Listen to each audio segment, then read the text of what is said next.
इस वीडियो को लाइक करें, हमारे चैनल को सब्सक्राइब कर बेल आइकन। हेलो गाइस, स्वागत है आपका हमारे यूट्यूब चैनल जी के पॉइंट पर। हम भारत का भूगोल में भारत की नदियां पढ़ रहे थे। भारत के भूगोल में भारत की नदियों का पार्ट 9 है। इसके पहले हमने पार्ट 8 बना दिए, जब पार्ट 1 से लेके 8 तक। ठीक है, पार्ट 1 में हमने जो आपको पढ़ाया था सिंधु नदी तंत्र, जो सिंधु नदी की जो सहायक नदियाँ उन सबको डिस्कस किया था। ठीक है, उसके बाद पार्ट 2 में सिंधु नदी समझौता पढ़ाया था, और पार्ट 3 में गंगा नदी तंत्र और गंगा नदी की सहायक नदियाँ पढ़ाई थी। ठीक है, उसके बाद पार्ट 4 में गंगा नदी की जो बाईं तरफ से उसकी सहायक नदियाँ उनको पढ़ाया था। ठीक है, उसके बाद पार्ट 5 में गंगा नदी की जो दाहिनी तरफ से सहायक नदियाँ थी उनको पढ़ाया था।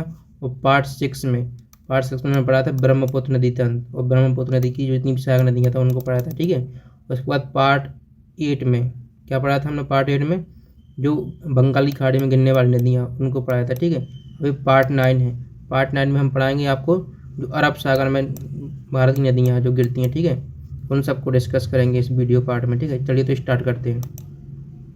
सबसे मैं आपको बता देता हूँ कि जैसे ये इंडिया का मैप है दक्षिण भारत का। ठीक है, तो इधर ये बंगाली खाड़ी है और इधर है अरब सागर। ठीक है, तो ये जो इस साइड नदियाँ गिरती थी वो सब मैंने आपको डिस्कस करवा दी इसके पहले वाले वीडियो में। ठीक है, अब जो इस साइड नदियाँ आगे गिरती हैं अरब सागर में, ठीक है, वो सब हम इस वीडियो पार्ट में डिस्कस करेंगे पार्ट 9 में। ठीक है, चलिए तो स्टार्ट करते हैं।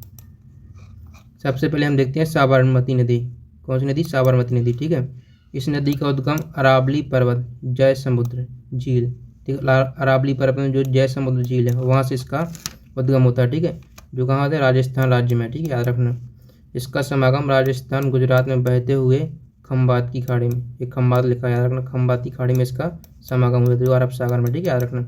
यह गुजरात के मैदान का निर्माण करती है। किसका निर्माण करती है? गुजरात के मैदान का, याद रखना, साबरमती नदी। ठीक है, इसके किनारे प्रमुख शहर अहमदाबाद और गांधीनगर है, ये याद रखना, मोस्ट इम्पोर्टेंट। ठीक है, यानी कि कई बार एग्जाम आता है कि अहमदाबाद नगर किस नदी के किनारे है, तो वो है साबरमती नदी के किनारे। और गांधीनगर यानी कि जो गुजरात की राजधानी है गांधीनगर, वो भी साबरमती नदी के किनारे। ठीक है, तो इसको याद रखना। ठीक है, उसके बाद है जो इसको अहमदाबाद, इसको क्या बोलते हैं? भारत का मैनचेस्टर बोलते हैं, याद रखना। ठीक है, अहमदाबाद को। चलिए आगे देखते हैं। आगे माही नदी। ठीक है, इसका उद्गम विंध्य श्रेणी मध्य प्रदेश के धार जिला से होता है। ठीक है, याद रखना, माही नदी का उद्गम कहाँ से होता है? मध्य प्रदेश के धार जिला से। ठीक है, और जो विंध्य पर्वत श्रृंखला माला का भाग है। ठीक है, याद रखना। यह नदी कर्क रेखा को 2 बार काटती है। कितनी बार? 2 बार काटती है माही नदी, याद रखना, मोस्ट इंपोर्टेंट। ठीक है, इस नदी का संगम मध्य प्रदेश, राजस्थान, गुजरात से बहते हुए खम्बाती खाड़ी में हो जाता है। ठीक है, याद रखना। कहाँ कहाँ से बहती है? मध्य प्रदेश, राजस्थान और गुजरात। ठीक है, 3 राज्यों से बहते हुए खम्बाती खाड़ी में गिर जाती है। ठीक है, तो आपको इसको याद रखना। आगे देखते हैं आगे कौन सी नदी है। इसके किनारे प्रमुख शहर है वो और देख लेते हैं। ठीक है, माही नदी के किनारे कौन कौन से शहर बसे हैं?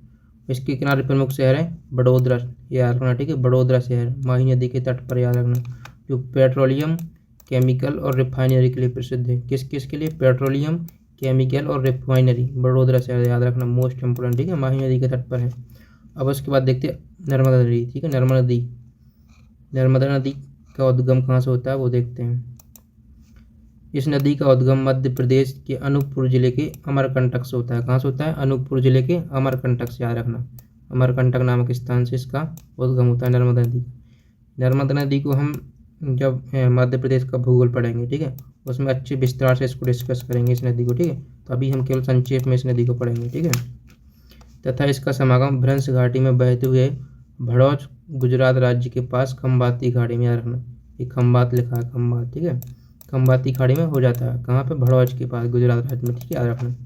इस नदी की लंबाई कितनी है? 1312 किलोमीटर है कुल लंबाई इसकी। ठीक है, याद रखना, इस नदी की कुल लंबाई कितनी है? 1312 किलोमीटर। ठीक है, जबकि मध्य प्रदेश में इसकी लंबाई कितनी है? 1100 किलोमीटर, याद रखना। मध्य प्रदेश में कितनी? 1100, और कुल लंबाई 1312। ठीक है, याद रखना। आगे देखते हैं। यह नदी पूरब से पश्चिम बहती है, याद रखना, पूरब से कहाँ बहती है? पश्चिम की ओर। ठीक है, याद रखना। यह भारत की 5वीं सबसे लंबी नदी है। कौन सी नंबर है? 5वें नंबर पे, याद रखना। इसका अववाह पंखनुमा है। पंखनुमा यानी पंखाकार आकृति में है। ठीक है, ये जो आकृतियाँ या अववाह प्रतिरूप होते हैं वो मैं आपको आगे एक वीडियो बनाऊंगा, उसमें सब डिस्कस करूँगा। ठीक है, इस नदी पर प्रमुख परियोजना इंदिरा सागर परियोजना तथा सरदार सरोवर परियोजना, याद रखना, मोस्ट इंपोर्टेंट है। इंदिरा सागर परियोजना यानी जो मध्य प्रदेश में इंदिरा सागर परियोजना, मध्य प्रदेश की सबसे बड़ी परियोजना मानी जाती है इंदिरा सागर परियोजना, और सबसे बड़ा जलाशय इंदिरा सागर जलाशय बोलते हैं, ठीक है, इसको याद रखना। और सरदार सरोवर परियोजना है जो गुजरात राज्य में, इसको याद रखना, मोस्ट इम्पोर्टेंट है। गुजरात, राजस्थान, मध्य प्रदेश और महाराष्ट्र 3 राज्य इस योजना से, सरदार सरोवर परियोजना से लाभान्वित हो रहा है, इसको याद रखना, ठीक है, मोस्ट इम्पोर्टेंट। आगे देखते हैं, आगे ताप्ती नदी, ठीक है, ताप्ती नदी को देखते हैं। इस नदी का उद्गम मध्य प्रदेश के बैतूल जिले के मुल्ताई पठार लिखा है, ठीक है, मुल्ताई पठार से होता है। यह नदी भ्रंश घाटी में बहती हुई सूरत के निकट गुजरात के पास खंबाती खाड़ी में गिर जाती है, ये याद रखना, ठीक है, मोस्ट इम्पोर्टेंट। कहाँ से ये निकलती है? मध्य प्रदेश के बैतूल जिले के मुल्ताई पठार से, याद रखना। तथा यह नदी कहाँ, कौन सी? भ्रंश घाटी में बहती है। कहाँ बहती है? भ्रंश घाटी में बहती है। भ्रंश घाटी मतलब ये होता है कि 2 घाटियाँ, ठीक है, उसके मध्य एक दरार टाइप की रहती है, उसमें से ये बहते हुए जाती है, ठीक है, उसको बोलते हैं भ्रंश घाटी। इस नदी पर प्रमुख परियोजनाएं कौन सी है? उकाई परियोजना और काकरा पार परियोजना, ये याद रखना, मोस्ट इम्पोर्टेंट, ठीक है। ताप्ती नदी पर उकाई परियोजना और काकरा पार परियोजना, ठीक है। यह परियोजना मध्य प्रदेश और महाराष्ट्र और गुजरात राज्य यानी कि 3 राज्य से संबंधित है, ठीक है, ये याद रखना है आप। कौन कौन सी है? मध्य प्रदेश, महाराष्ट्र और गुजरात राज्य से संबंधित है। उकाई परियोजना, काकरा पार परियोजना, ठीक है, इसको याद रखना। आगे देखते हैं, तो ये अरब सागर में गिरने वाली नदियाँ इतनी थी। अब हम इसको मैप में देखते हैं, ठीक है, इसका मैप ये रहा, देखिए ये है साबरमती सबसे ऊपर, उसके बाद ये माही नदी, उसके बाद ये नर्मदा नदी, उसके बाद ये ताप्ती नदी, ठीक है। ये साबरमती नदी है जो अरावली पर्वत से निकलती है, याद रखना, ठीक है। और माही नदी है जो माही नदी मध्य प्रदेश के धार जिले से निकलती है, ठीक है। और नर्मदा नदी ये भी मध्य प्रदेश के अनूपपुर जिले से निकलती है, ठीक है। और ताप्ती नदी मध्य प्रदेश के बैतूल जिले से निकलती है। यानी कि जो ये 3 नदियाँ हैं जो अरब सागर में गिरती हैं वो मध्य प्रदेश से निकलती हैं, याद रखना, ठीक है। ये साबरमती नदी है, ये बस केवल अरावली पर्वत से निकलती है, तो ठीक है, इसको याद रखना है आप। ये ऐसे जाते हुए इधर खंबाती खाड़ी में गिर जाती हैं 3 नदियाँ, ठीक है। ये माही, नर्मदा और ताप्ती जो ये 3 नदियाँ हैं, इसको जब हम मध्य प्रदेश का भूगोल पढ़ेंगे, मध्य प्रदेश के भूगोल में जो नदियाँ पढ़ाएंगे उनको अच्छी डिटेल से इसको डिस्कस करेंगे, ठीक है। चलिए तो आगे देखते हैं।